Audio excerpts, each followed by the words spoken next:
to have a roll call vote, please. Vice Mayor Reed, Here. Councilmember Pratton, Here. Councilmember Sandu, Here. Councilmember Farmer, Mayor Rodriguez. Here.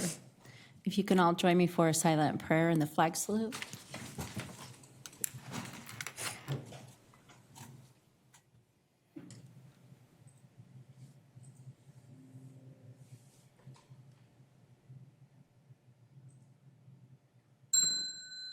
Salute pledge.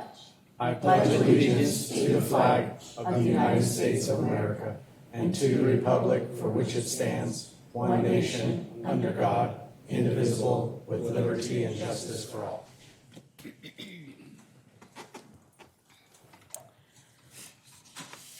Okay, Madam Clerk, can you read the replay statement? This meeting of the Galt City Council is recorded with closed captioning. The recording will be cablecast on Metro Cable Channel 14, the local government affairs channel on the Comcast and DirecTV UVerse cable systems. The recording will also be video streamed at metro14live.saccounty.gov. Today's meeting replays Friday, July 24th at 9 a.m. and Saturday, July 25th at 9 a.m. on Metro Cable Channel 14. Once posted, the recording of this meeting can be viewed on demand at youtube.com/Metro Cable 14. Thank you. Agenda item B, agenda approval, additions and/or deletions. Council, anything? No. Okay. And it doesn't look like there's any presentations. Can we have the public comment read? Under Government Code Section 54954.3, members of the public may address the City Council on non-agenda items within the subject matter jurisdiction. The public comment section is for the City Council to receive comments, except for brief responses to questions. No discussion or action may be taken on any item that is not listed on the agenda.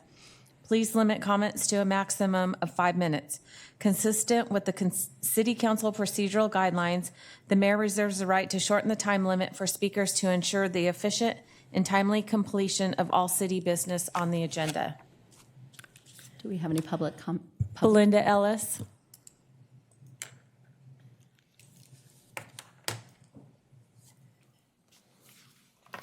Thank you. I'm Belinda Ellis, and I run the Galt Cemetery. And I am here to share with you what I'm going to be doing because I know you will get phone calls because they think you all run the cemetery. So unfortunately, we are having to close our gates. We will no longer be open 24 hours a day for walk-in. We're going to be closing, our gates will be open from dawn until dusk due to the fact we've had a great deal of vandalism in the cemetery. So it was in agreement or talking with our security patrols who are in the cemetery on a regular basis. They're the ones who suggested it.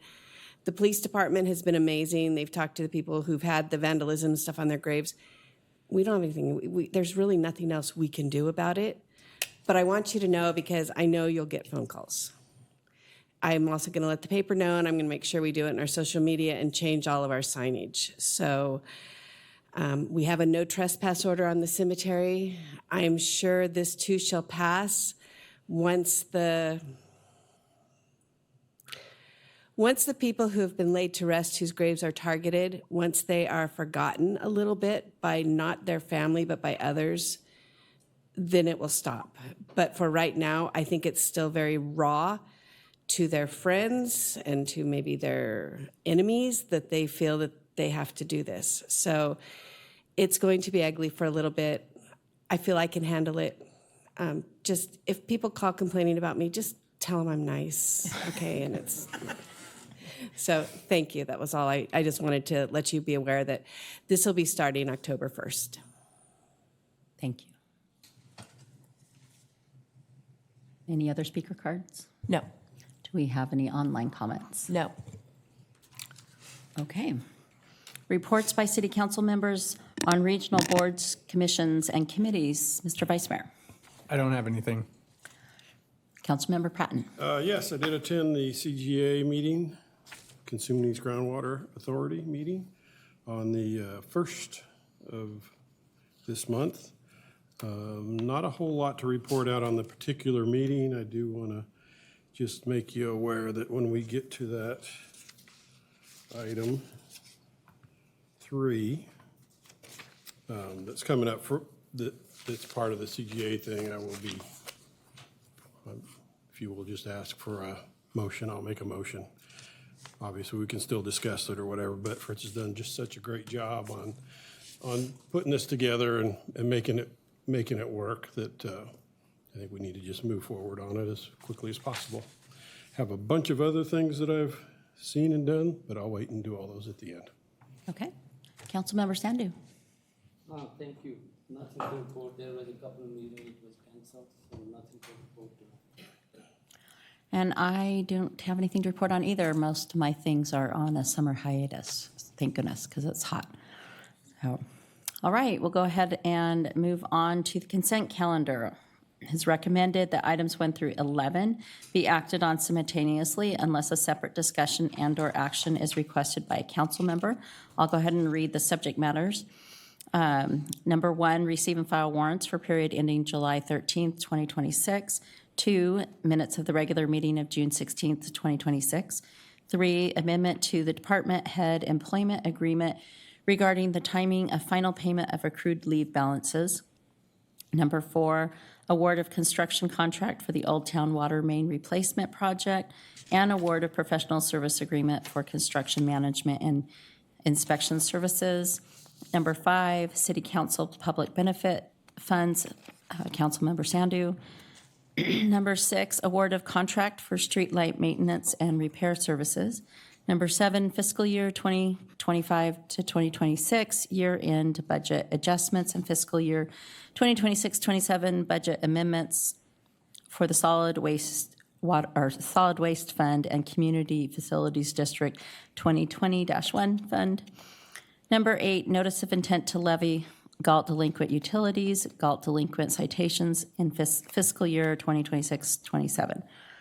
Number 9, authorize the city manager to execute a professional services contract with GHD, Inc. and appropriate $140,626 from the Citywide Impact Fee Fund, Fund 011, for the update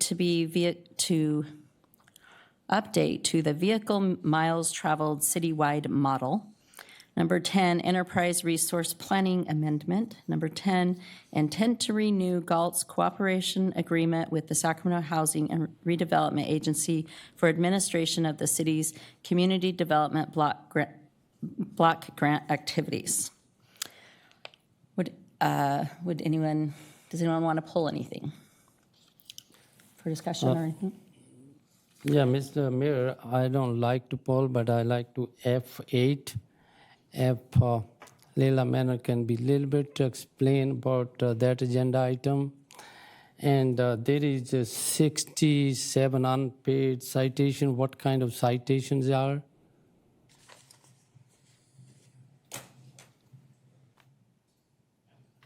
These are just outstanding utility billing and code violation citations. So that's what those are. The utility bill and code citation, can you be a little bit brief on code citation? It's to reimburse the city for services provided to the community. So Under what kind of services? Is in a police department or in a, what kind of? Councilman Santu, I might have additional information that Lila's providing. Basically, we do recoup our services through standard budgeting processes, but I believe these delinquencies are the result of unpaid citations. So when code enforcement goes out to a property and issues a citation, there's an expectation of payment. If over time they don't pay, we go through this process that you have in front of you today. And the code violations will vary on what they are, and I don't have, All right, I thank you for city manager.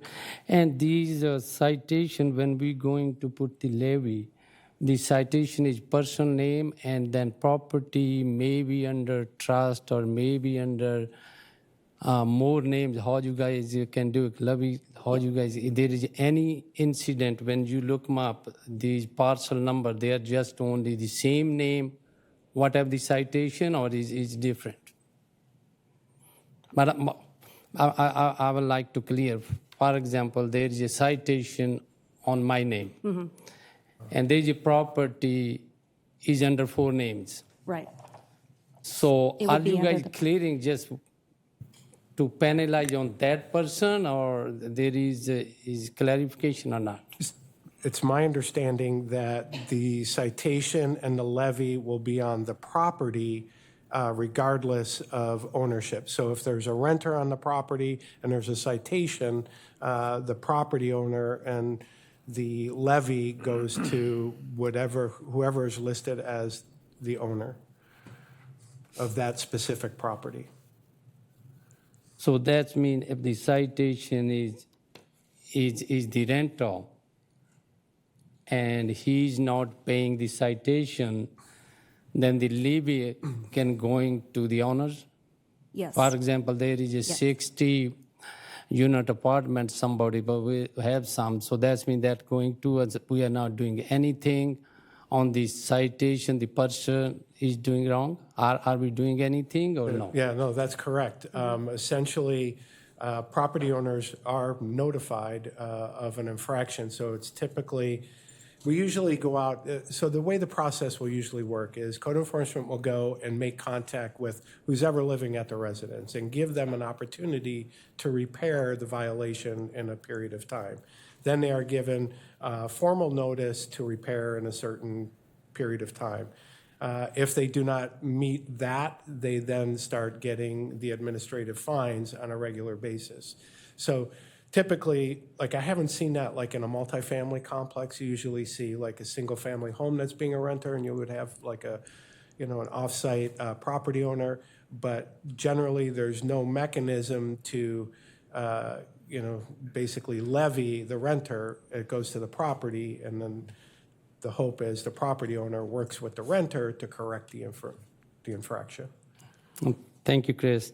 And I just wanted to make sure I will be, if somebody asked me question, there was a couple of public questions. I just want to make, I agree with the process. That's the same thing we're doing before, and just for the clarification. Thank you. You're welcome. Okay, and I just wanted to mention, I just wanted to thank Public Works for the reports that were in there for item 4. I really appreciate it. I thought they were very thorough, and the full contract was there, and so I really appreciated that, so thank you.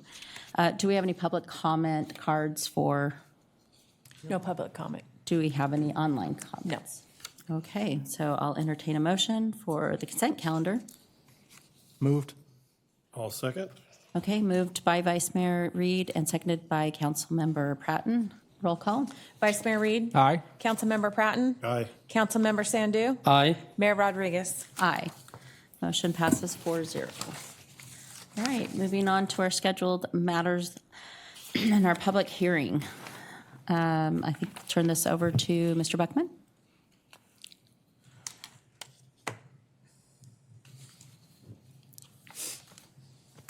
Thank you, Mayor Rodriguez and council members. I'm Fritz Buckman, your Director of Public Works. The next 3 items are involve conducting a public hearing and considering approval of the city, oops, I'm sorry, that's the wrong one. Conducting a public hearing and considering approval of the engineer's reports and levying annual assessments for the city's landscape and lighting districts.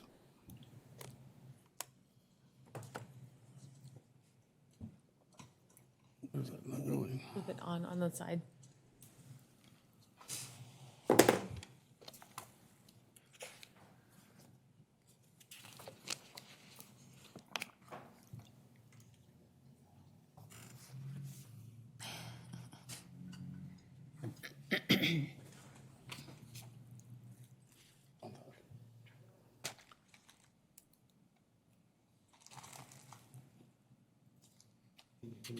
Click back into the PowerPoint.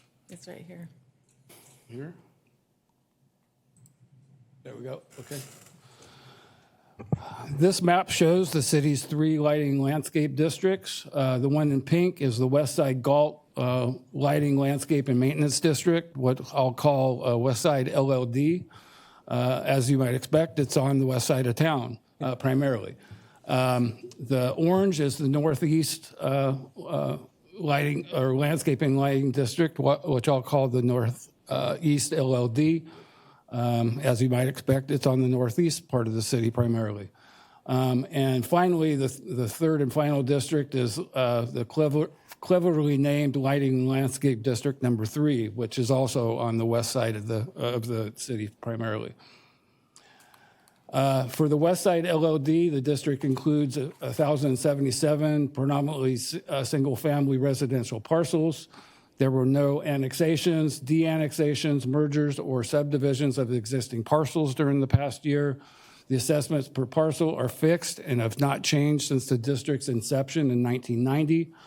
The assessment for a single-family residential parcel ranges from $36.62 to $221.80 per year, depending on which benefit zone the parcel lies within.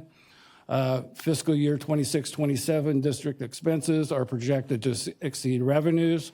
The city's approved budget for 26-27 includes about a $415,000 Measure Q contribution to maintain current service levels. The Northeast LLD has just under 3,300 predominantly single-family residential parcels.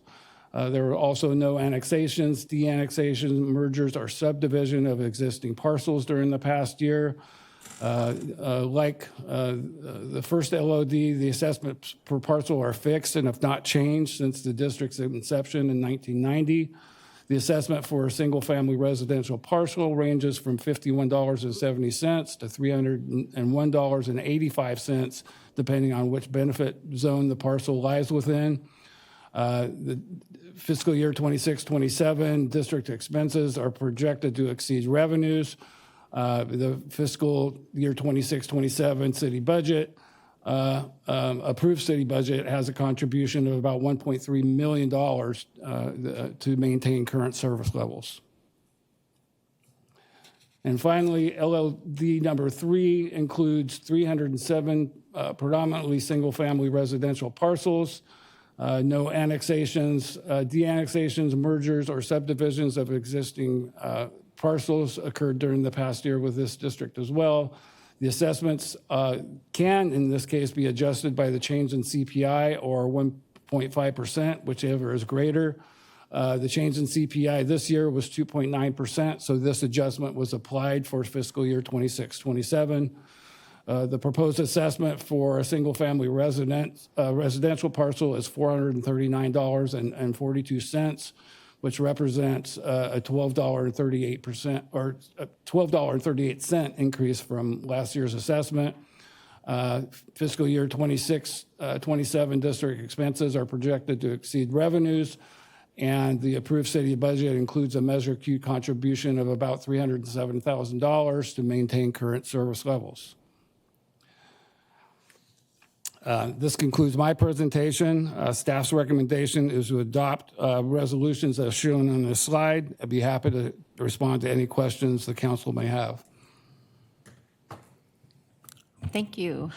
Council, any questions? I'll start. Okay.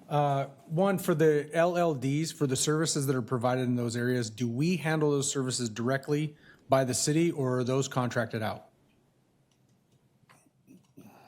They're handled internally through parks and public works, and I don't think these districts fund any that SMUD do for the streetlights. And I believe there's one of the districts, LLD number 3, has a component that goes to fire. Okay.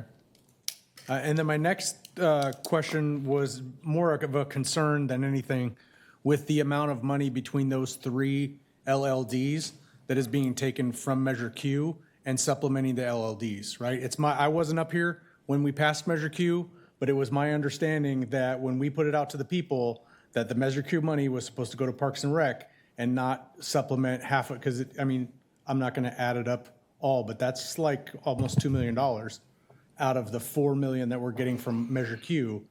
And so that only leaves less than half to actually go where the people wanted it to go in Parks and Rec. And that's I it. guess the question was originally, before Measure Q, was Parks and Rec footing that bill originally? Well, I would actually like to say something to answer Councilmember Reed's question. The resolution that was adopted as the counterpart when the ordinance was sent out to the voters for the measure, it did not only include Parks and Rec. It included landscape, lighting, maintenance services. And I remember that specifically because there was quite a bit of discussion on the council about that, and it was actually both. So the intent of the resolution that was passed when the measure went out to the voters were given the resolution, and it was specifically told, the council had specifically passed a resolution saying, if you pass it, these are the two priorities. So that is consistent with it, the resolution. Now, the amounts are obviously up to any council's discretion, but in terms of what the intent was, Parks and Rec and landscaping. And I mean, another concern I have is just the amount that it's going to cost. The cost is just going to keep going up and keep going up. And I don't know if Measure Q incomes are going to match that. And so my worry is that more and more money is going to start going to the LLDs, and less money is going to be going to Parks and Rec. You know, you touched on basically a greater issue within the city and not just the LLDs. I mean, you have areas of the city that actually pay no lighting and landscape district or community facility district fee to help do landscaping and lighting issues within those districts or non-districts. At some point, and I think we've been talking about it for a long time, you know, that the city does need to consider consolidating and going to the voters for, you know, a community facility district that covers the cities, those white areas, in addition to these lighting and landscape districts. It's very difficult to get that approved through the voters. Basically, they're voting to increase their taxes to do that, but it is a problem in the city, not just with the LLDs. I know you had a number of how many homes were covered under each of those LLDs. Do we happen to know how many homes in Galt are not paying into an LLD? I know we have our new CFDs for the new houses and those kind of things, but I mean, I know you probably don't have it off the top of your head, but at some point I would be curious to see what those numbers actually look like. How many houses are not paying Are into not an paying into it. LLD or a CFD? Yeah. Okay. Because if we needed to do a citywide, what does that actually look like? We can get you that figure. It's the majority of the city is not included within an LOD or a CFD. Interesting. And if I could quickly clarify my answer to Vice Mayor Reed too, most of the streetlight maintenance is actually by contract, managed by Public Works, but it is a contract vendor that provides the bulk of that maintenance. And LOD number 3 does not have a fire component. That's through a CFD. Okay, thank you. Any other questions? So, Mayor, now the question, I would like to clear that issue. Councilmember Reed bring that this was discussed in a previous council. And the reason I believe in, because I'm one person out of 5, because there is much more greater number of houses is can be affected. And I think nobody wants, if the house is 30-year-old, 20-year, and the new CFD is started is not that many years ago. So this is a topic we need to discuss before, city manager, before they bring that issue to the council member. And council was not agree to put the property tax increase, all these, because there is maybe 80% houses, more than 80% houses can be affected. That's just clarification. I may be not 100%, that's why I understand. My other just clarification to the amount we increasing on the property, this from the engineering report, right? And that's we doing every year, right? Could you The repeat the amount last we- part of your sentence? Yeah, I was asking you that amount we increasing each parcel, all these LLD, is we doing every year. This is not certain, is not just this year, right? Year Correct. before, Well, that's the amount, two of the right? three are frozen because they were, pre-Proposition 218 districts that don't have inflation adjustments built in.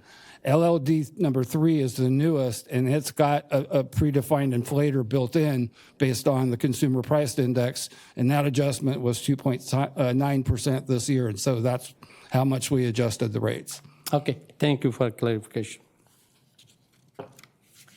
Okay, Mr. Pratton? I'll just comment that, we have an election this year. We're going to have a new council at the end of the year. This is definitely a subject, I think, we need to visit early in the year next year with the new council. Yeah, March 2027. March? You'd be invited anyway. Okay, do we have any public, or we have to open a public hearing first, right? Okay, so, and I'm going to open the public hearing for all three, correct? Yes, all at the same time. Okay, so for items G1, G2, and G3, we'll open a public hearing. Do we have any public comment? No public comment. Do we have any online comments? No. Would anyone like to speak on this? Okay, seeing no public comment, I'll go ahead and close the public hearing, and I will entertain a motion which I believe can include all three if you want. I'll do a motion to approve all three, which is, as they're written, G1, 2, and 3. Wait. A motion to approve G1, 2, and 3. I'll second that. Okay, so we have moved by Vice Mayor Reed and seconded by Councilmember Pratton. We have a roll call. Vice Mayor Reed, Aye. Councilmember Pratton, Aye. Councilmember Sandu, Aye. Mayor Rodriguez. Aye. Motion passes 4-0. Thank you, Mr. Buckman. All right. Item number G4, approval of the 2025 Urban Water Management Plan Update and Water Shortage Contingency Plan. Mr. Buckman. Thank you again, Mayor Rodriguez and council members. Again, Fritz Buckman, your Director of Public Works. This item involves conducting a public hearing and considering approval of the city's 2025 Urban Water Management Plan and Water Shortage Contingency Plan. At this point, I'd like to turn over the presentation to Kristen Linhart with EKI Environment and Water, who will provide a brief presentation on the plan.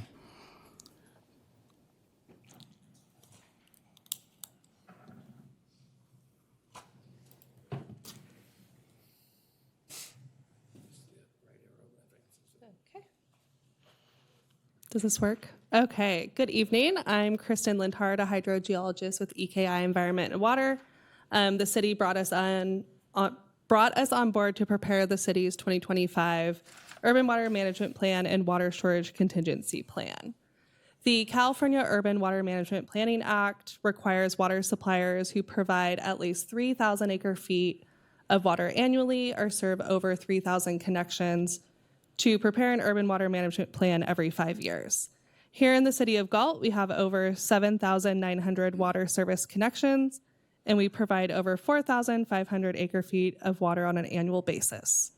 The Urban Water Management Plan is an assessment of the reliability of water sources over a 20-year horizon. Our 2025 plan has been extended to 25 years through 2050 to be useful through the next 5 years of water supply assessments. Here you can find an outline of the plan itself, with our water shortage contingency plan being Section 8 within the Urban Water Management Plan. We will be discussing some section highlights in the presentation. However, the lay description of this plan is a great place for a full overview. This slide shows our actual 2025 total water use demand on the left and our projected demand from 2025 through 2050 on the right. We forecast a steady increase in demand starting with our 2025 deliveries of approximately 4,529 acre feet to approximately 6,646 acre feet by 2050. In 2025, the single-family residential sector made up about 58% of the city's water demand, and by 2050, we expect that to increase up to 60%.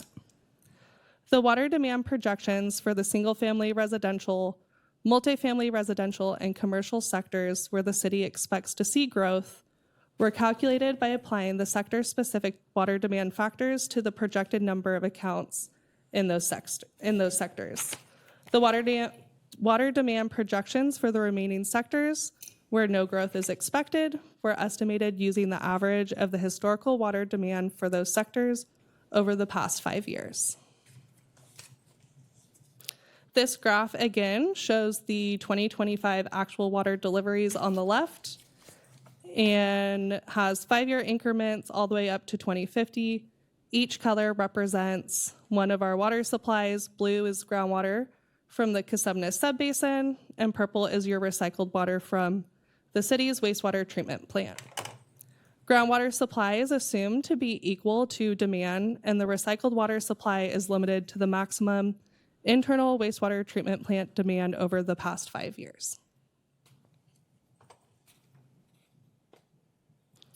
The city of Galt relies solely on water from groundwater.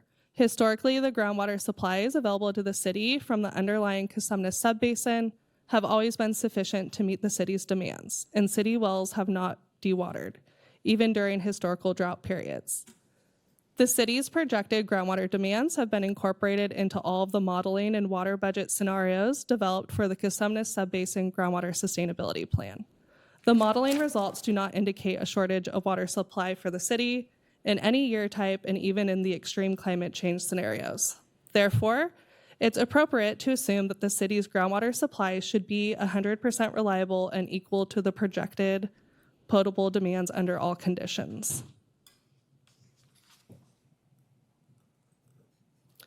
We utilized EKI's drought response tool to develop the prescriptive requirements for the water shortage contingency plan and updated those to align with the current city's procedures and past drought experiences.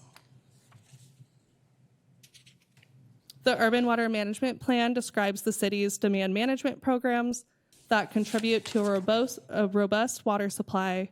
These programs include water waste prevention ordinances, water waste violations, advanced metering infrastructure, public education and outreach, and leak detection reports. So, in summary, the city's plan meets all statutory requirements. Demand is expected to increase as the city grows. Efficient water use is ensured by the city's conservation programs, and water supplies are projected to meet needs through at least 2050. Groundwater supplies are sensitive to climate change fluctuations, but so far have been reliable in all year types. And the water shortage contingency plan lays out your procedures for responding to drought or emergency disruptions. I'm happy to take any questions. Thank you. All right, Council. Vice Mayor Reed, do you have any questions? Councilmember Pratton? Yeah, I do. If you go back to slide 4, current and projected system demand, one more. There you go. So 19% is other, I believe, right? Non-revenue water? Mm-hmm. Could you explain that one? Yeah, so non-revenue water are your water losses, the water used for flushing your fire hydrants and things like that. Okay. They aren't It's a charging big number for it. another.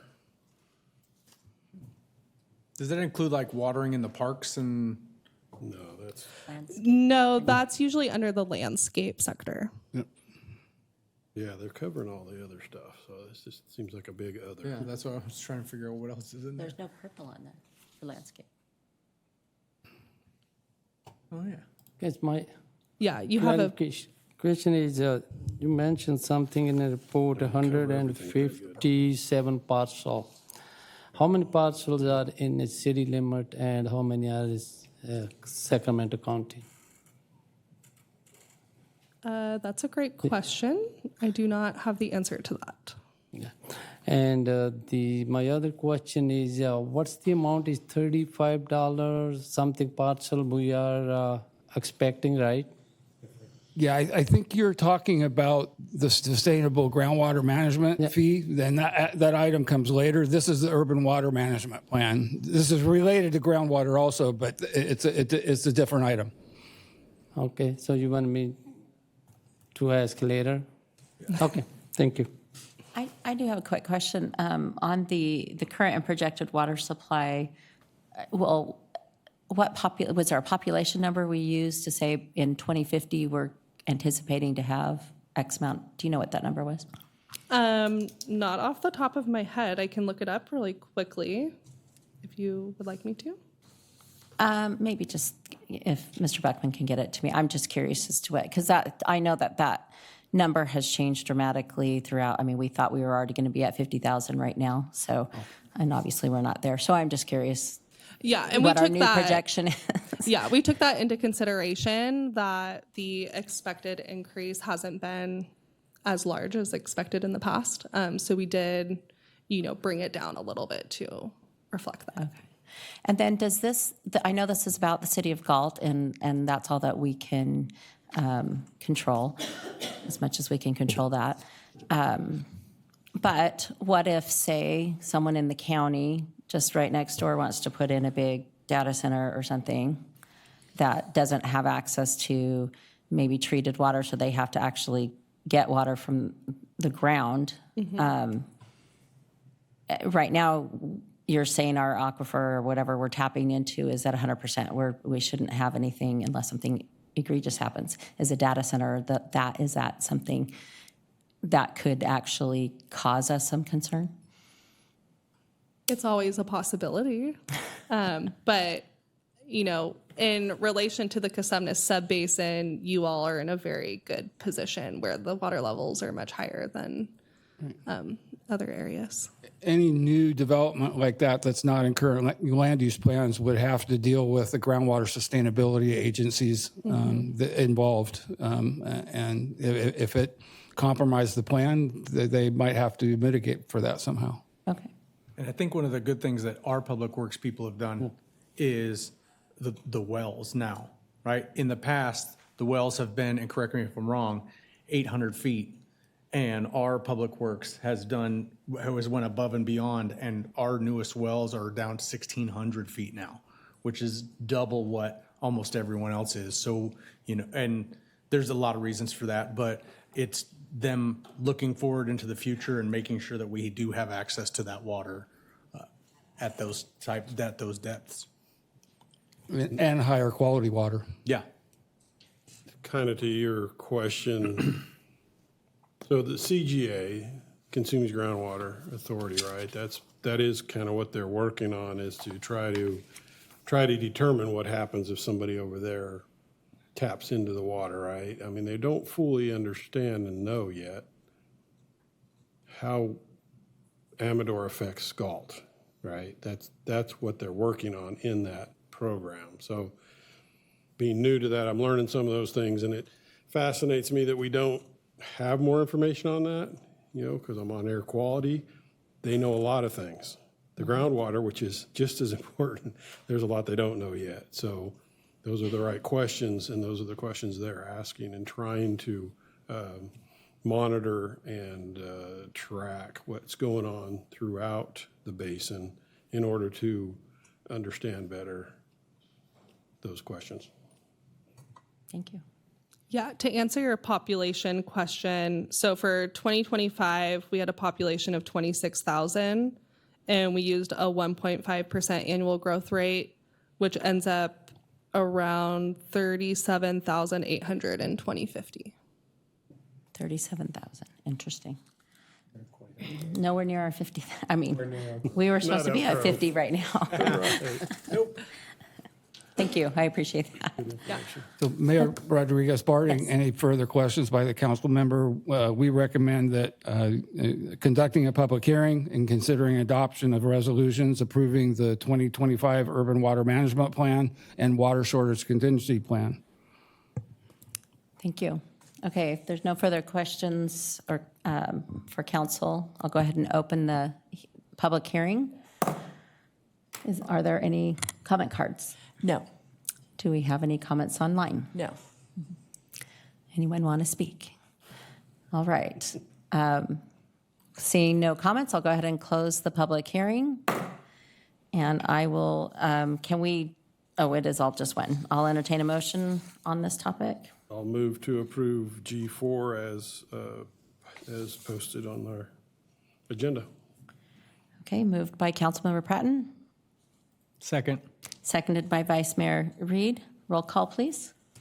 Vice Mayor Reed? Aye. Councilmember Pratton? Aye. Councilmember Sandu? Aye. Mayor Rodriguez? Aye. Motion passes 4-0. Thank you very much. Thank you.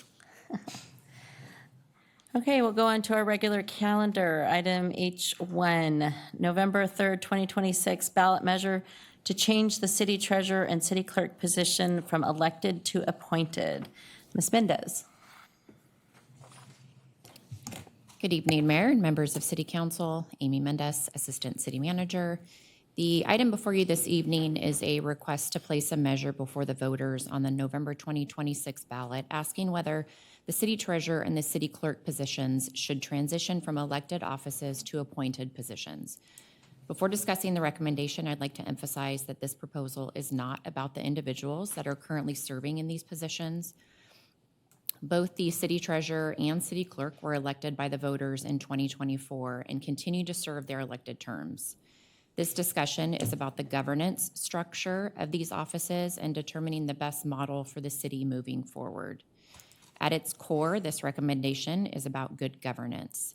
State law requires every general law city to have both a city treasurer and a city clerk. California law also gives voters the option of deciding whether those positions should be filled through an election or through an appointed process. If approved by the voters, this change would not take effect until the expiration of the current terms in November 2028, or if either office becomes vacant before then.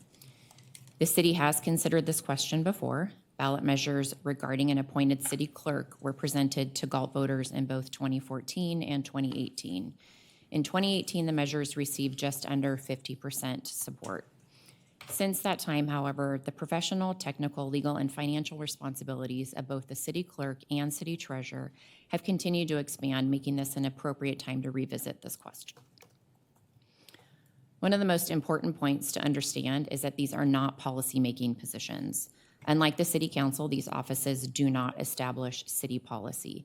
They are highly technical administrative positions responsible for carrying out many of the legal, financial, election, and public accountability functions that keep local government operating effectively. The city treasurer is responsible for safeguarding and overseeing more than $168 million in public funds.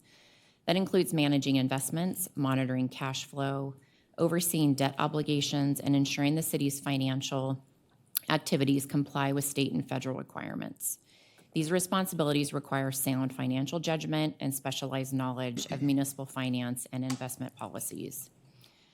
Likewise, the city clerk serves as the city's official records officer, legislative administrator. The clerk administers municipal elections, ensures compliance with the Brown Act and Public Records Act, maintains the city's official records, and supports the legislative process for the city council.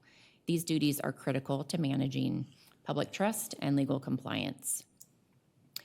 Over the years, both positions have become increasingly technical. Municipal finance has become more sophisticated. Election laws continue to evolve. Transparency requirements have expanded, and public agencies face growing legal and regulatory obligations. These responsibilities now demand specialized education, professional training, and practical experience. Yet under the current elected model, the only qualifications required by state law are that an individual be at least 18 years old, reside within the city, and be a registered voter. There is no requirement for financial expertise, election administration experience, records management, training in public administration, or any professional certification related to the duties of the office.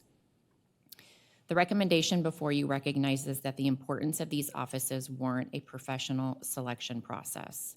An appointed model would allow the city to establish minimum qualifications, recruit from a broader pool of candidates, evaluate education, certifications, and experience, conduct performance evaluations, provide ongoing administrative oversight, and ensure continuity within these critical functions.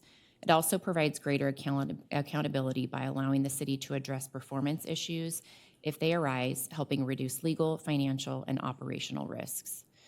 It's also important to recognize that this recommendation reflects the approach already taken by most California cities. More than 75% of California cities appoint their city clerks, and more than 80% appoint their city treasurers. Galt is now among a relatively small number of cities that continue to elect these professional administrative positions. Finally, I want to address what is often the biggest question associated with proposals like this, which is accountability. This proposal does not reduce public accountability. In fact, it changes how accountability is achieved. First, the voters decide whether this governance change should occur at all. Second, voters continue to elect the city council, which remains directly accountable to the community. If approved, the city council would establish qualifications, conduct appointments in a public and transparent manner, evaluate performance, and ensure that qualified professionals are serving in these positions. That creates an ongoing accountability framework that simply does not exist under the current elected model, where there is no ability to require professional qualifications before taking office. Ultimately, this recommendation is about aligning professional qualifications with professional responsibilities. These offices are essential to protecting public funds, administering elections, maintaining transparency, preserving official records, and ensuring legal compliance. As municipal government has become increasingly complex, many California cities have recognized that these positions are best filled based on demonstrated competence rather than an outcome of an election. Tonight's recommendation does not make that decision for the voters. It simply asks the city council to allow the community to decide whether Galt should adopt the same governance model that has become the standard throughout California. For those reasons, staff recommends that the city council adopt the resolution placing this measure before the voters at the November 2026 general municipal election. I'd be happy to answer any questions if there are any, my council or the mayor. Thank you, Ms. Mendez. Council, Vice Mayor Reed, any comments, questions? Just a comment.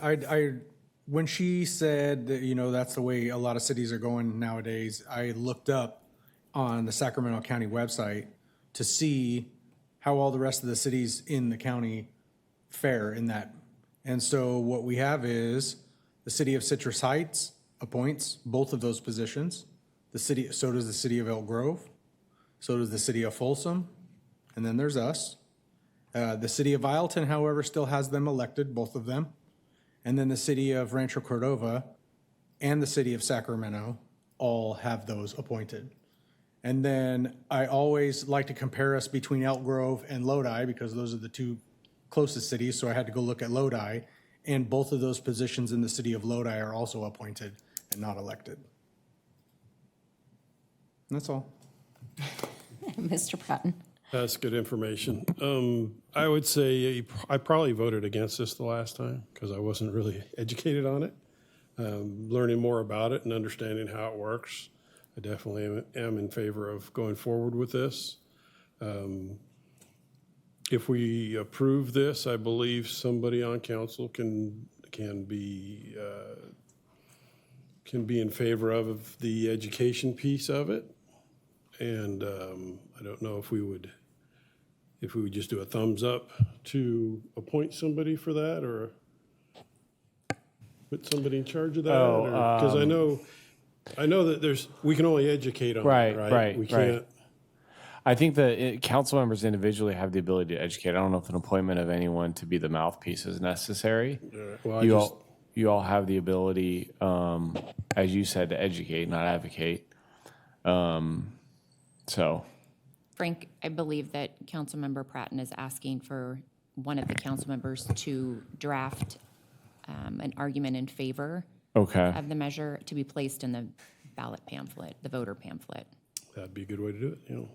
And I'm suggesting that be Councilmember Farmer, who's not here. I didn't call him on this, but I just feel he's really, really good at that. You know, we have other folks up here that are good at it. I'm not real good at that kind of stuff.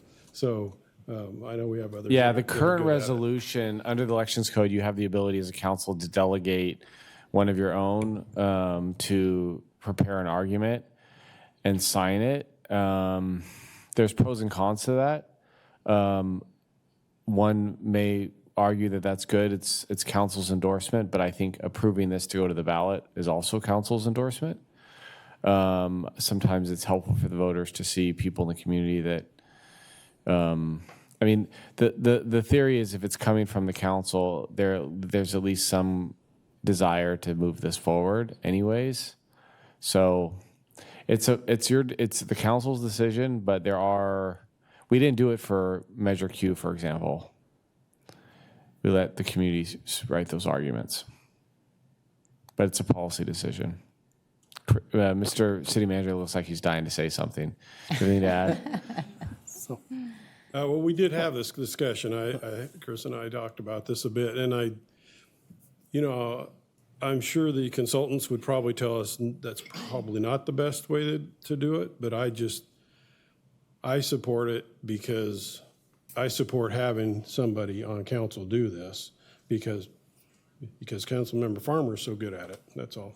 And, I just think the community. I guess we should find out how he feels about it, though. Agreed. I agree, but this is my only opportunity. This is my only opportunity to discuss it, so I have to say it now. But I believe it should be leaving on the individual council.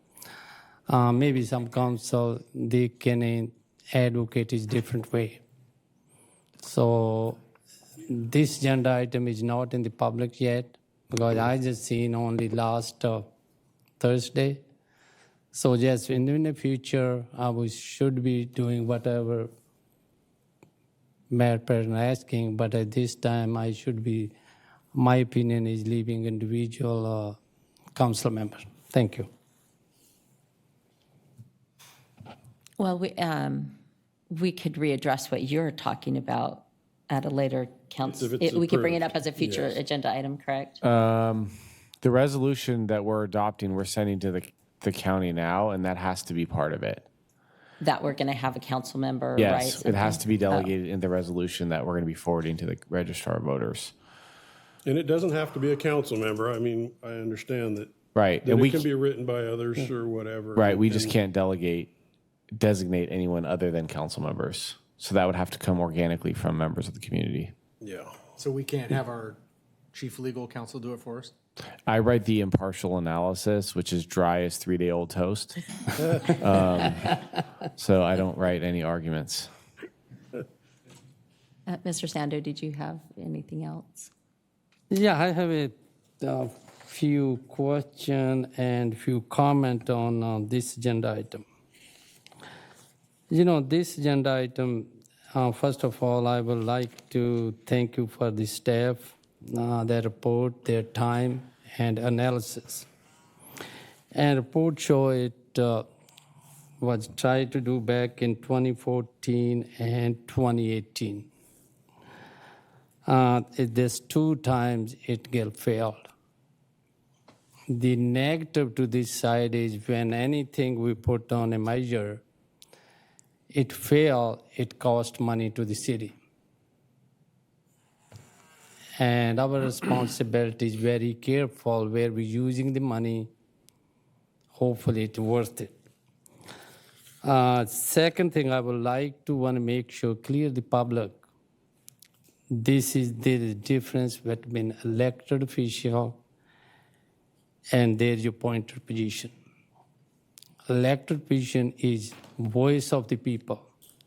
26,000 population this town, their voice. And appointed position is not fully voice of the, and also depend upon who will be responsible to appoint it. And the other thing on the report, I'm agree there is a lot of city doing, but every city, they have their own. It does not fit. That's not mean that it really fit with the one city, sometimes the other city does not fit that. And the other thing on the report is mentioned somewhere, they said, if the position is passed, if the measure passed, the power should go to the city manager.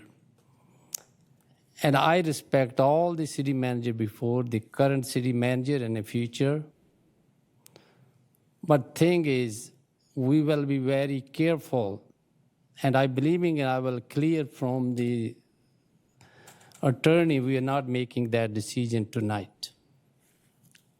And yes, I am agree certain level to put this measure on the ballot, because the last time it was almost 49 to 50%.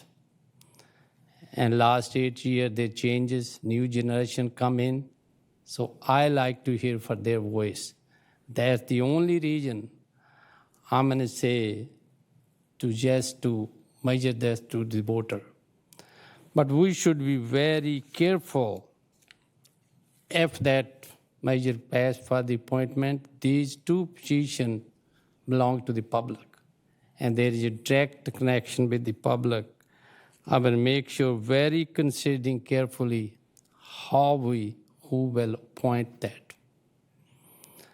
And I like to, this is not maybe this time, but I like to, still I want to keep that voice with the people.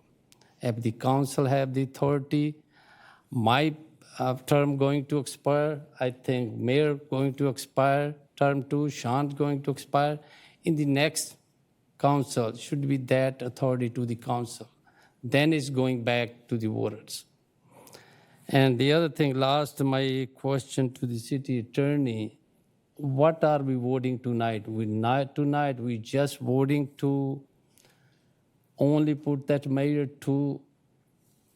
in the voting, not we making any decision We're not who will be appointed and what kind of decision. We're just allowing the voters to decide whether they would make those offices appointive. We're voting to let the voters vote tonight, to put it simply. Thank you. And that's kind of my comment and my clarification. I will support that tonight, put this measure to the voter. And that's it. Thank you. Did you have anything else? No. I have thought long and hard. I too, Mr. Pratton, voted no twice for this because I didn't understand. And I think that if this needs to be successful, the city's responsibility is that education piece tremendously. Because it does feel like to the average voter that we're taking a vote away from them. However, I have sat back and thought as a voter, what on earth have I done with the city clerk? The average citizen probably doesn't even know that there's a city clerk or what they do or, and my fear is that someone runs against Sean Farrell, someone like me, and gets into that position, and now how many millions of dollars does he handle for the city? You want that in my hands alone when I have 4 support people with me to make those decisions and a full staff, professional staff to help me make decisions? Great. But if I am that lone person making that decision, there's no more city the next day after I'm elected. So, and probably the same with the city clerk position. So now that I know how the interworkings, not saying that there aren't professional and qualified candidates out there. There could very well be an 18-year-old that could get out there and has the education and the know-how and could be wonderful. The other drawback of an elected position, I was just thinking about this today, or as we were sitting up here, we get lots of opportunities to go and learn how to be council members, and I know that there's lots of training and everything that the city clerk has gone through. I'm sure there's training provided for the treasurer that, we can send them to. As an elected volunteer, you can say, no, I'm not going to go get that training. I'm just going to wing it. That's pretty scary. That is pretty scary. So now knowing how pivotal these roles actually are. So again, I am in favor of giving the people a voice in this. I do agree with Mr. Sandu that I do think that the appointments do need to stay under the city council, because that is one way that the voters can still vote and have an influence on those appointments. Anyway, that's enough for me. Sorry, I'll get off my soapbox.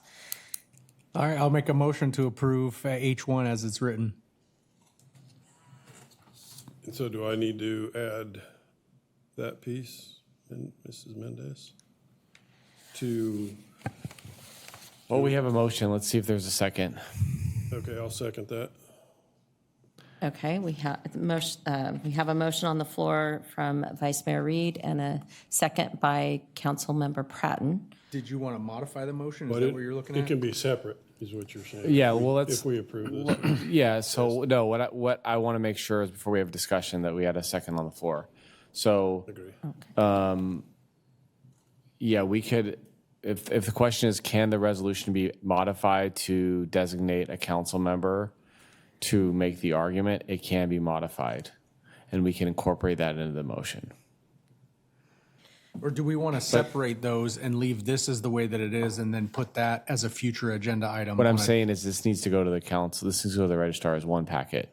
Because this is part of the resolution that is placing it on the ballot. And there are a bunch of things you need to check in that when you send it to the registrar, and this is one of them. Got it. So, but can someone else, a third party, submit something? Correct. So, Arguments, I think, are due August 10th. I want to say it's in the resolution. Is it August 10th? I believe so. Yeah, anyone can submit an argument for or against by August 10th. so we could pass this, what has moved and seconded. And I mean, because I hear what you're saying, and I would love to do it. The problem is he's not here. Yeah.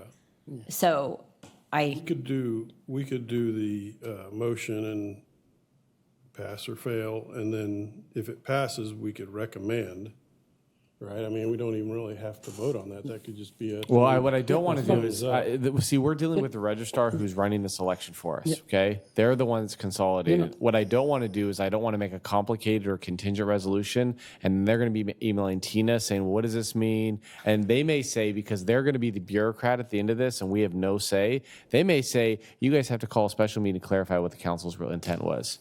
So the problem is, whatever we send, I want it to be very clear, black and white, one way or the other. I understand what you're saying, and I think if we were running the election, we could totally do that. But we're going to be at the whim of the county registrar's office, and since they don't want any on them, they are going to be very meticulous with us. So I don't want to put words in Mr. Sandu's mouth, but it sounded like you weren't 100% that the council should endorse it, basically, is what this is. Yes. So if that's the case, I don't want to trap a council member into this that doesn't necessarily want that. So, but it does not prevent Mr. Farmer doing from it. putting one Agree. in himself. I agree. So I'll back off. And Okay, we can is move forward. that right, Frank? That he Actually, I don't think the council members can unless they've been designated by the council. well, but if he does it himself, I understand what not you're under saying. his- I understand what you're saying, but council members can't do it unless they've been designated to do it, because or else it could be viewed as it's advocacy. This is the one carve out for advocacy, but it's because they're designated by the council at this meeting. Gotcha. Can the designation be a separate motion? Does it Well, have- he wants it tonight, though. That's You know, the the part. other Yeah, thing. I understand. It could be a separate motion. It could be a separate motion. But Yeah. the other thing I would like to make a comment, because this is not a public reach out. At this time, I will leave on the border, and I'm not advocating any this time the appointed position or elected position. So I'm talking about this is not to the public yet, so I don't advocate. Right. any- Yes, I'm just going to vote tonight to put this measure on the ball and let public make a decision. That's their. Without the influence of the council as a whole saying you need to vote yes, Yeah. right? Yeah, that's fine. Yeah, so I think we just go forward and okay, motion on the floor and, okay. Okay, we'll go ahead and do the roll call vote just for, so the motion, Mr. Sandu, is just to put it on the ballot. And I want to make clear, and I know this was alluded to, but we've had enough instances where things were alleged to have been in hiding, but Councilmember Sandu's comments made it clear. The ordinance, I want to make sure you all read, the ordinance that's going to go before the voters says the initial appointment will be done by the council. Future councils may, but don't have to, delegate or delegate that appointment power to the city manager. It just provides that in the ordinance, but it does not require a future council to do that. Again, it's just there for flexibility should for some reason a future council want to. So I just want to make clear, if that language comes up, I don't want someone to be surprised that it's in the ordinance. It is, but it says that future council would have to designate or delegate that power to the city manager by future ordinance. So it's not even something they could do in a resolution or a motion. They would have to adopt a ordinance at 2 separate readings to delegate that power to city manager at a future time. So I just wanted that to be clear on the record. And if you already understood that, I apologize, but I wanted to be very clear. Thank you. Okay, roll call. Vice Mayor Reed, Aye. Councilmember Pratton, aye. Councilmember Sandu, Aye. Mayor Rodriguez. Aye. Motion passes 4-0. All right. So now I'd like to move to make a designation of Councilmember Farmer if he's inclined to do it, right? And I don't know if somebody else on the chair would. I just think he's the right guy to do it. That's all, of all of us. And I knew that had to get done tonight. So he's not here. I'm gonna move to designate for him to do that piece. And if he's not interested, that's fine. If you guys want to vote against it or not even second the motion, that's fine too. But I agree with what you're saying, Mayor, that is the education piece of this is critical. And I think Sean could be a strong piece of that. If he's interested. Okay, so your motion is to appoint Sean to be the spokesperson basically Designate for. to, what's it called? What's the, Prepare and submit an argument on behalf of the city council. designate Sean to do that? So we have a first, do we have a second? Second. See what happens. Okay, any other discussion? Okay, roll call. Vice Mayor Reed, Aye. Councilmember Pratton, Aye. Councilmember Sandu. I be abstain. Pardon me? I will be abstain. No vote. I will not say yes, no. Oh, you're abstaining? Yes. Mayor Rodriguez. Drum roll. Well, that threw me, Mr. Sandu. Because I'm going to say no, Okay. because I don't want Mr. Sandu to feel like words are being put in his mouth to promote it. So it passes to when then? No, it fails because this is a resolution. Resolutions require a majority of the total membership of the council, which requires 3 votes. So it fails. Sorry. That's fine. And just to be clear, especially in view of Councilmember Sandu's comments, the person that would be signing, although it would be Councilmember Farmer's name in this situation, it would be on behalf of the body. Right. So if there are dissenting views on the council, what you just did by voting it down is not inappropriate in view of trying to speak for everyone. So you could have gone either way is my point. It wouldn't have, yeah. It wasn't inappropriate. Okay.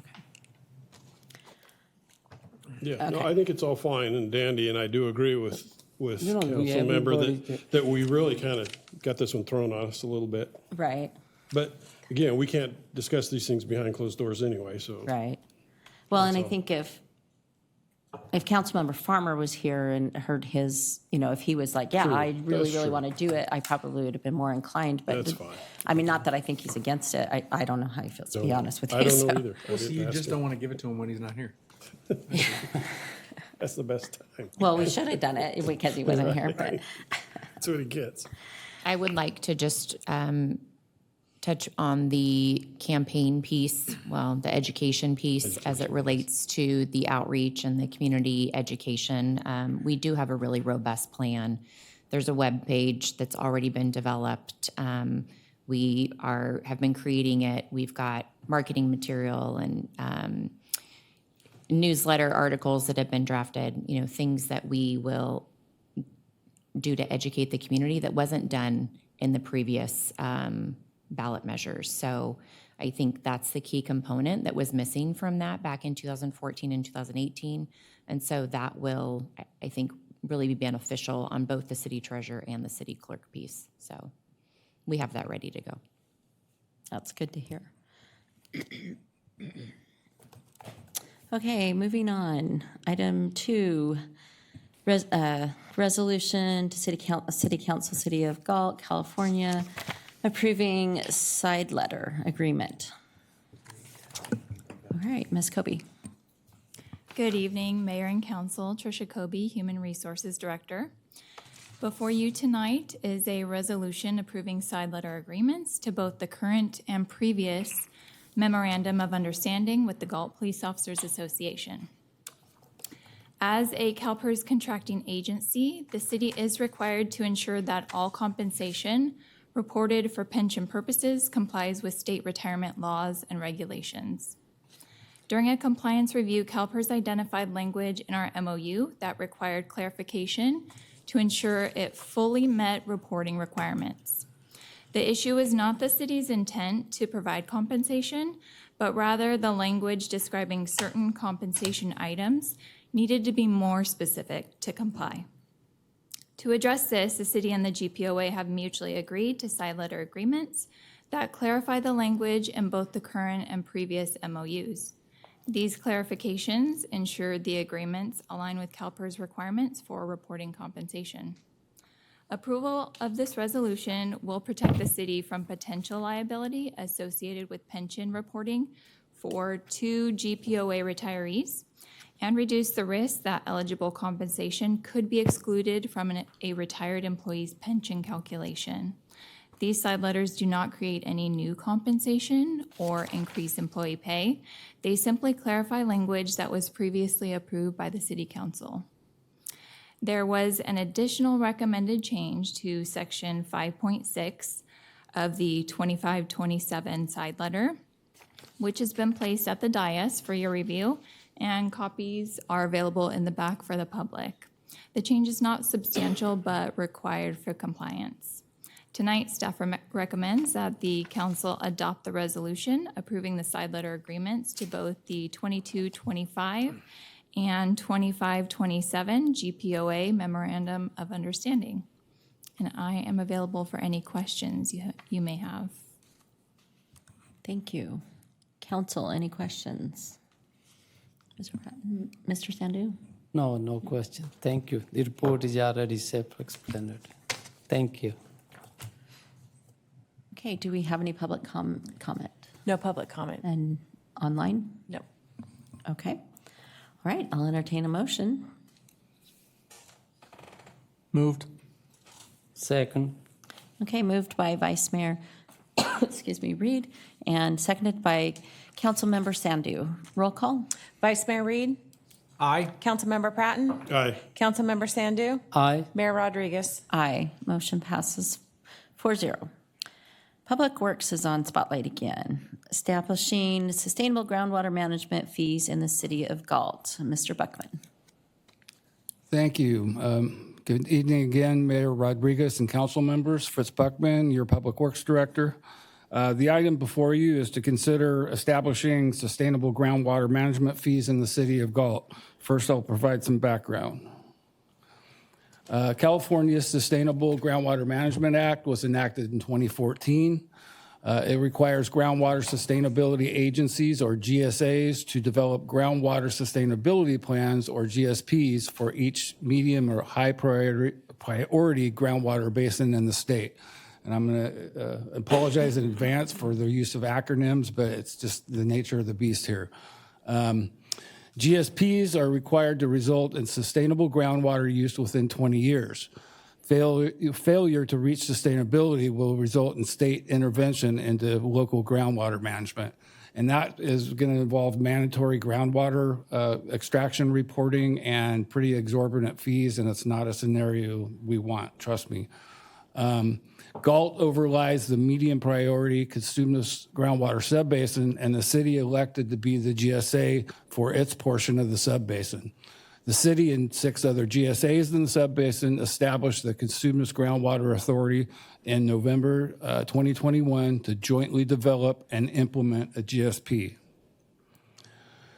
This slide shows the Cosumnes subbasin with Sacramento County and City of Galt and Galt Irrigation District, kind of on the west side, Clay Water District, Slough House Resource Conservation District, and Omachumney Hartnell Water District in the center, east to west, and Amador County Groundwater Management Authority on the east side.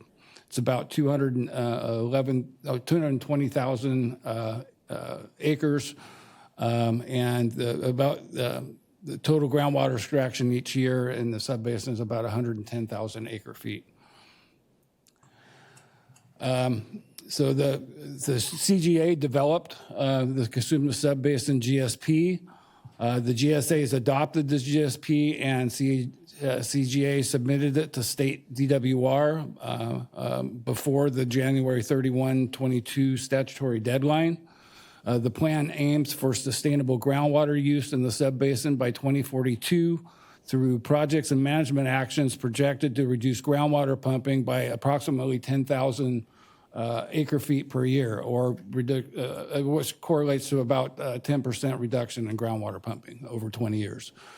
DWR approved the GSP in October 2023, and SGMA requires ongoing groundwater monitoring, annual reports on groundwater use and basin conditions, and that GSPs are updated every 5 years. SGMA allows GSAs to charge fees to cover the cost of ongoing GSP administration under Water Code 10730, and to provide a uniform basis for these fees throughout the subbasin. The CGA commissioned a fee study that it approved for use by the GSAs in 2024. It's about a 30-page study, and I'm going to summarize in half a slide here, so bear with me. The initial revenue needs for annual GSP administration and CGA operating costs were estimated at $661,500 per year. Costs associated with state mandated requirements, totaling about $170,000, were allocated equally to all direct groundwater using parcels within the basin, resulting in an annual base charge of $39.59 per parcel per year. Public water systems were charged $5.98 per acre foot, extracted based on the total revenue need divided by the total groundwater extraction in the subbasin. And the total estimated revenue from public water systems is about $29,000 a year. The remaining revenue need of approximately $445,000 was allocated to approximately 44,500 acres of irrigated agriculture in the subbasin, resulting in a fee of $10 per irrigated acre. So just like the bulk of the groundwater is used by ag, the bulk of the fee burden went to ag as well. The recommended fee program is consistent with the CGA fee study. Key program features include that fees may be adjusted each year based on the change in the consumer price index for the San Francisco Bay Area, not to exceed 5%. Fees may be reduced if revenue needs for a given year are projected to be lower than what the maximum allowable fee would provide. And property owners may contest the fee charged to them by submitting an appeal form to the Public Works Department. If dissatisfied with the department's determination, property owners may appeal to the city council. Other notable considerations regarding the proposed fee program, GSAs must choose to regulate de minimis groundwater extractors or domestic well owners in order to levy a fee on them. And the first resolution in your package accomplishes that. The GSA must hold at least one public meeting to provide information regarding the proposed fee. And tonight's council meeting is a second public meeting at which the fee's been discussed, with the first being a community workshop on July 1. GSA consideration of establishing the fee must be publicly noticed in accordance with Government Code Section 6066, and that has been done. The GSA is required to make available to the public data upon which the proposed fee is based at least 20 days in advance of considering the fee. And this information has been available on the city's website since July 8th, so well over 20 days. The fees will apply to 157 parcels with private wells in the city and 174.4 irrigated agricultural acres. The estimated 26-27 revenue is just over $7,300. The private property fees collected will be collected through the county's annual property tax roll, and 3 public properties will be hand billed. The city's water utility is also subject to the fee, and the fee for 26-27 it will be $26,000, roughly $500. This concludes my presentation. Staff's recommendation is to adopt resolutions as shown on this slide, and I'd be happy to respond to any questions the council may have. Thank you, Mr. Buckman. Council, questions? Mr. Reed? All right. Of the, I think it was 157 properties, how do we get 3 of them that are hand-billed and everybody else has to pay through their taxes? They're publicly owned properties, so we can't collect them on the tax roll. Oh, all right. So we will bill them directly. Unfortunately, it's only 3. So we're leasing to them or something? Or Well, for example, one is a school district. They have some irrigated acres on the school properties, one of the high schools. I can't remember which one. The other one is the Galt Cemetery District. They own 2 properties that we will hand bill for. But they're only paying, the school district has an irrigated ag component. The cemetery district parcels are only the base parcel charge of $35.59. So it's pretty modest fee.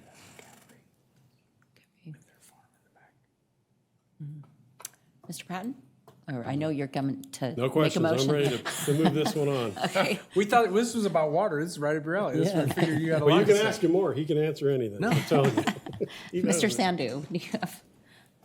No, just the 150 that parcel there in the city, or 157 there, parcels, yeah. how many in the city and how many in the county? You They are all within the city. This fee will only apply within the city. So 157 parcels, they are in the city limit. They are all within the city limit. 140 of those, just FYI, will only pay the base parcel fee. There's only irrigated agricultural acreage on 17 of the parcels. Okay. And that fees we are proposing, I think $39 something, right? $35.59 for the base parcel charge, and then an additional $10 per acre for irrigated agricultural acreage. And then the city water utility will pay about $26,500. And the reason city doing, but we have to make the cost, right? That's why we're doing this one? Or we now, I'm just want to make sure clear to the public, we are not making, city not making any profit on that. Oh, no. This covers our cost to comply with state law. Okay, and all the parcel, they have the same fee, $35, no matter how big parcel is, half acre, 2 acre, 5 acre? That's correct. It's independent of parcel size. The only fee component that's subject, that's affected by parcel size is, or parcel size, excuse me, is the agricultural acreage fee. Okay, and any parcel, they already have the water and sewer, city water and sewer, we are not doing that, right?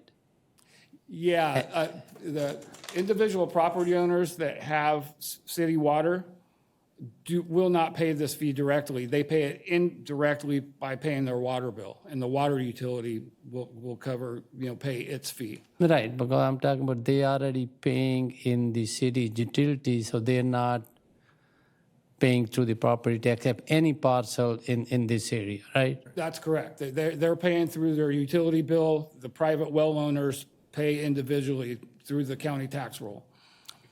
All right, thank you. Thank you for the clarification, and that's it, Madam. Okay, sorry, Matt, I do have some questions. Yeah, no, Then that's fine. I'll release you. That 26,000 that the city's paying for their portion of it, where's that coming from? And is that going to need to start coming out of our utility bill? Like, does each home now need to pay an extra $5 every month or something? No, it will be covered. There's sufficient funding through the rates, what they're generating already to cover the fee. It's, in the grand scheme of things, it's a pretty modest contribution given the scale of the water utility. Okay.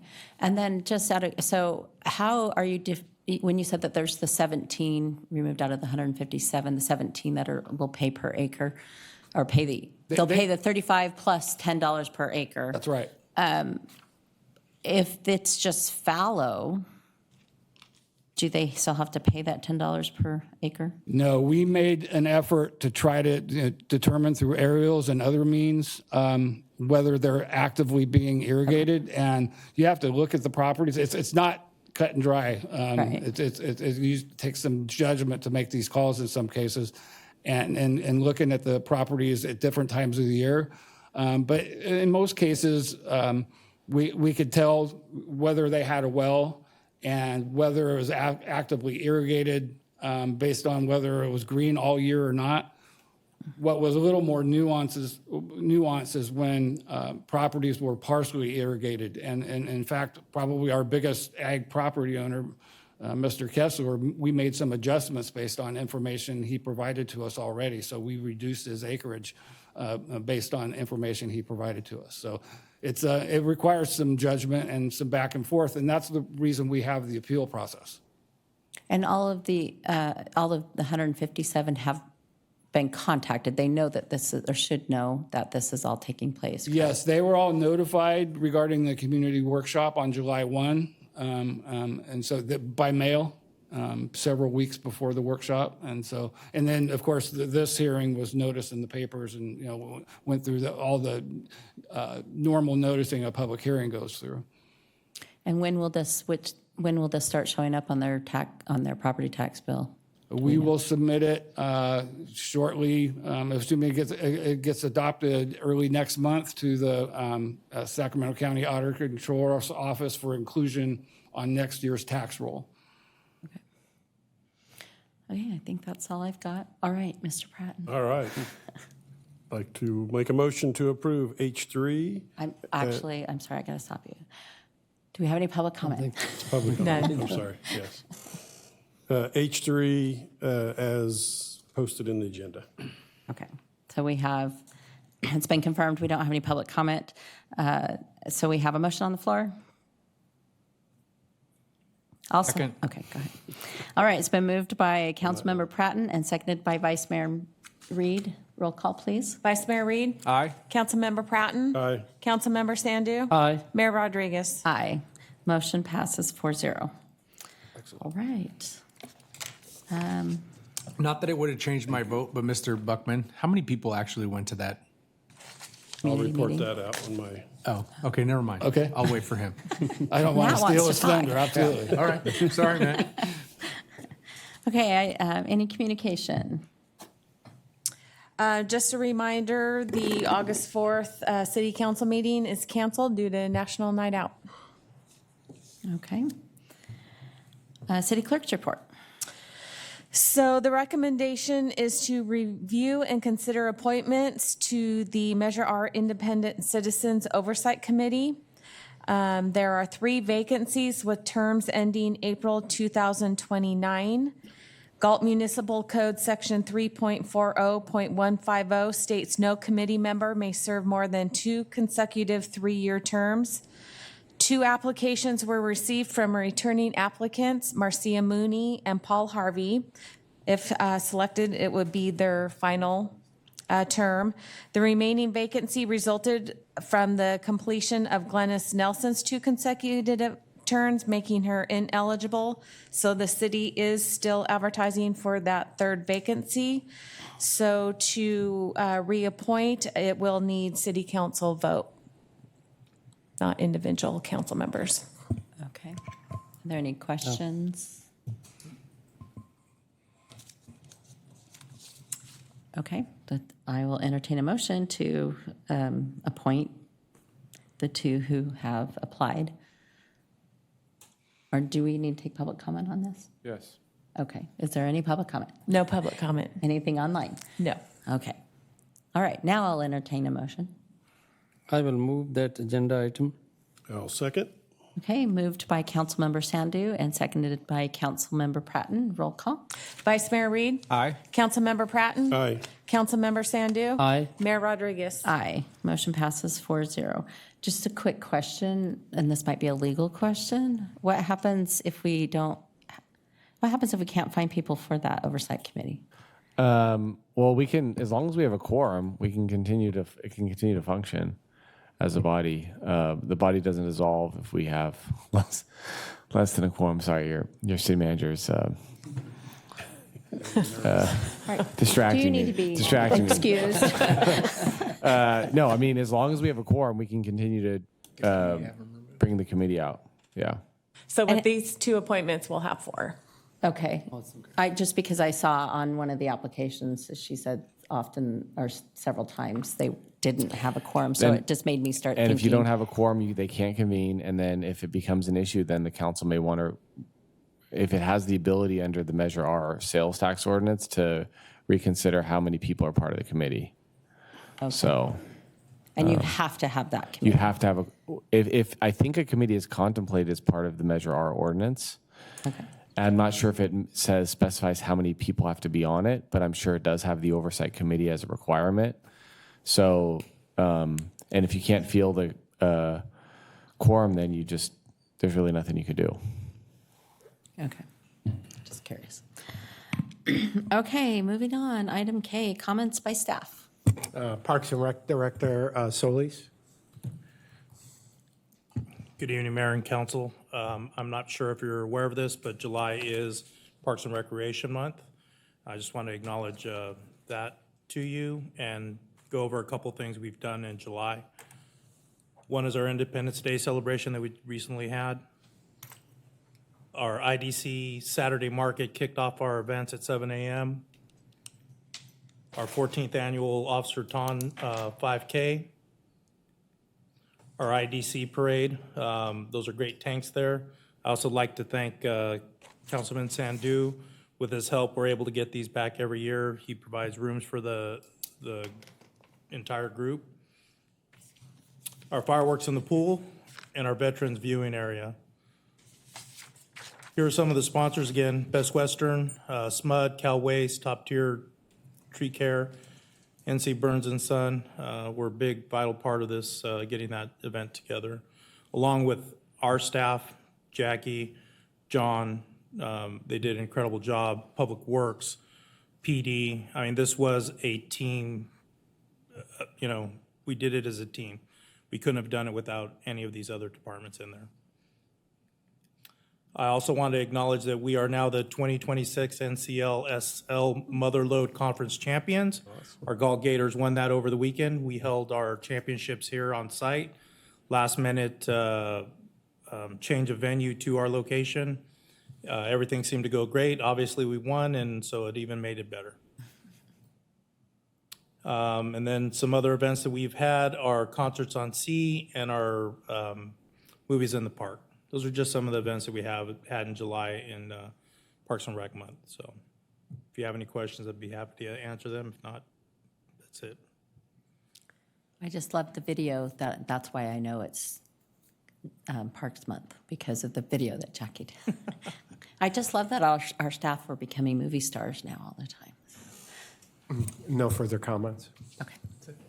All right, comments by city council, by city council members for future agenda items. Vice Mayor Reed. All right, so we'll start with the comments and then we'll go to the future agenda items.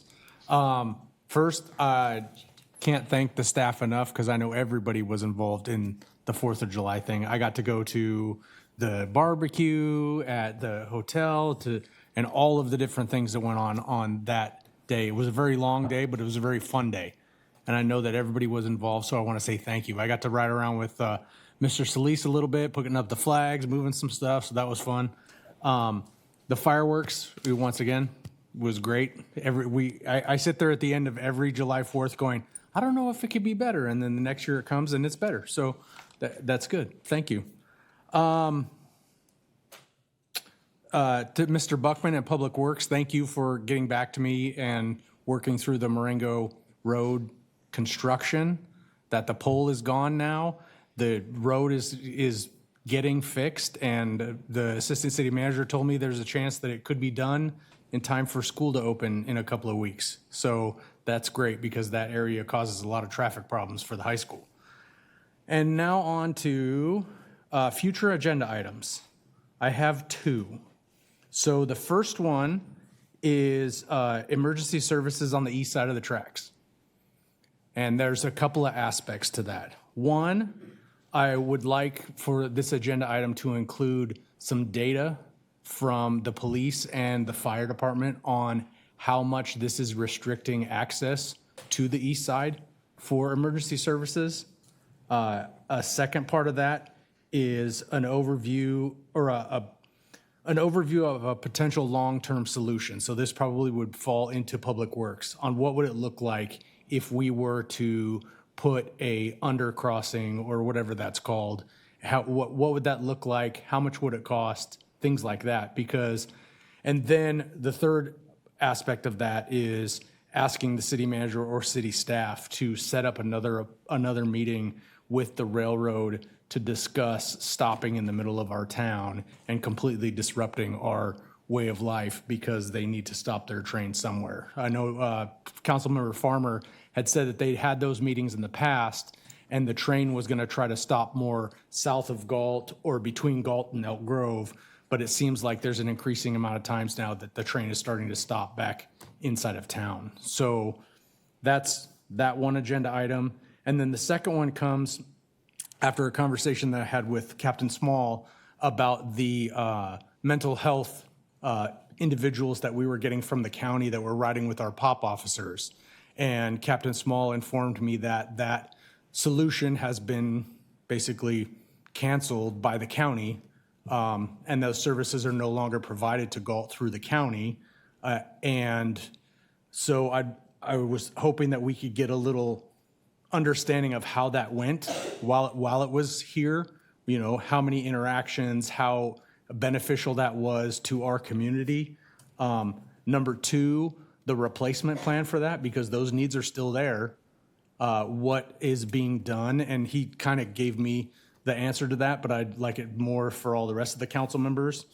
And then the other aspect is any gaps that we see that could possibly be filled by the mobile integrated health unit that Consumers Fire has.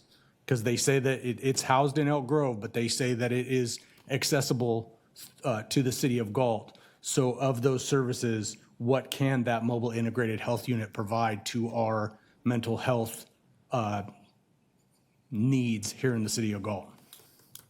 Those are my 2 future agenda items. And that's it.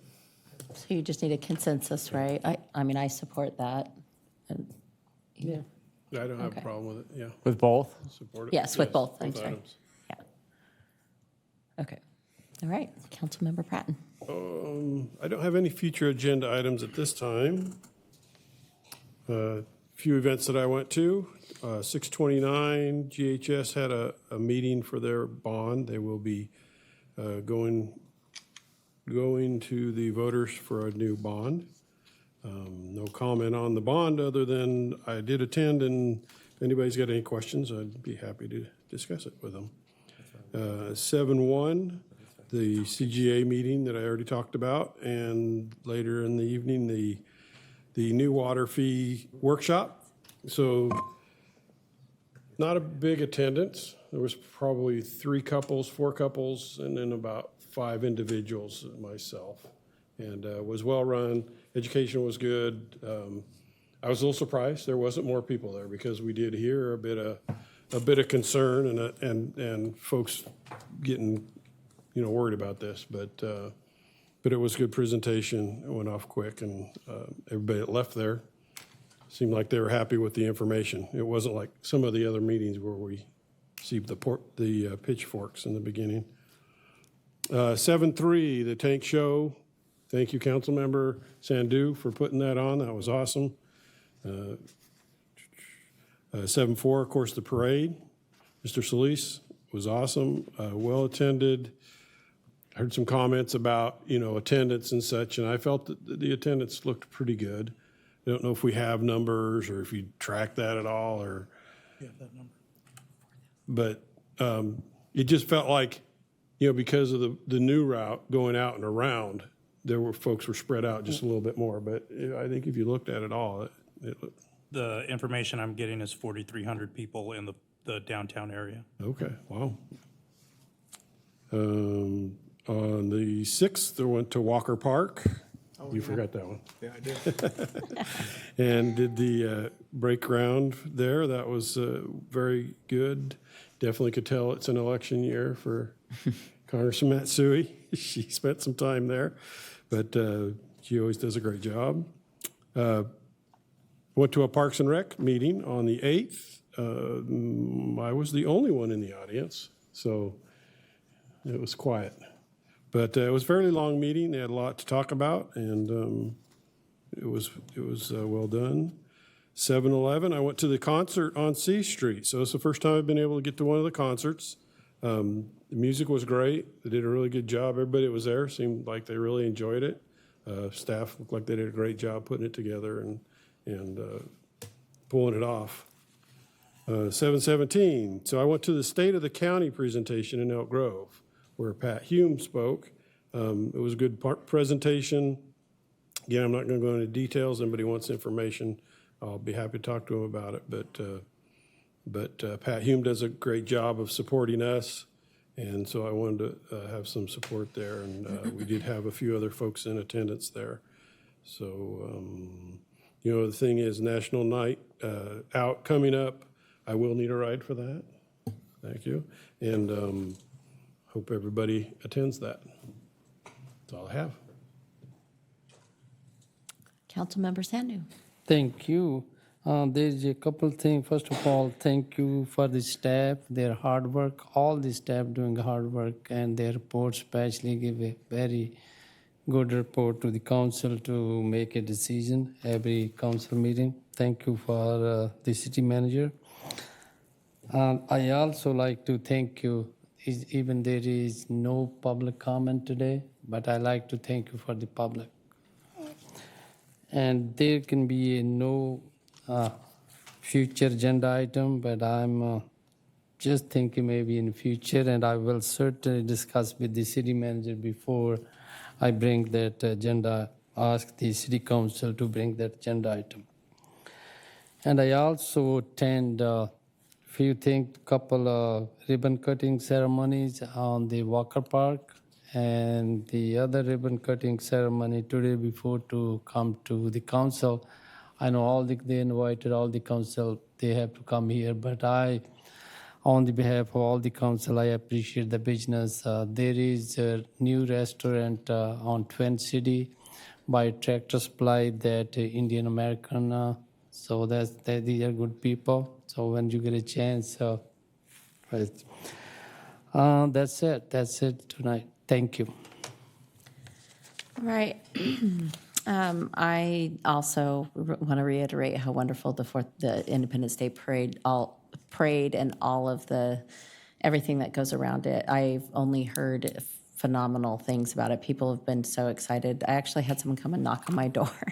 It was a neighbor, and she said, "You're in charge of those things, right? You did a really good job." And I said, "Oh, thank you." No, I said staff. Yes, we have a great staff. It was a great event. Just everything around it. I also attended Walker Park. That was it's great to see that we're getting some attention from electeds, whether or not they're campaigning. Maybe they need to campaign even more, and that would help us. But it's great that we're moving forward with that park. I know that park has, it's been slow and in phases, but it's great to see it moving forward just even little by little, so it's great. I also need a National Night Out ride. Okay. Other than that, just again want to reiterate my gratitude to staff for all of their hard work, especially Public Works for their reports. I know I kind of harped on that earlier, but I really appreciate them. They're very clear and concise, and I really appreciate all of the staff reports and all that staff are doing. I know we're under, Galt is growing, so we're doing a lot, and there's a lot going on, and staff has a lot on their plate.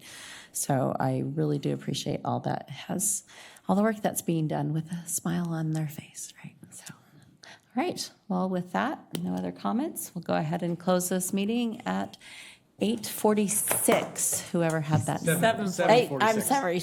Well, I'm used to saying 8 or 9, right? 7. 7:35.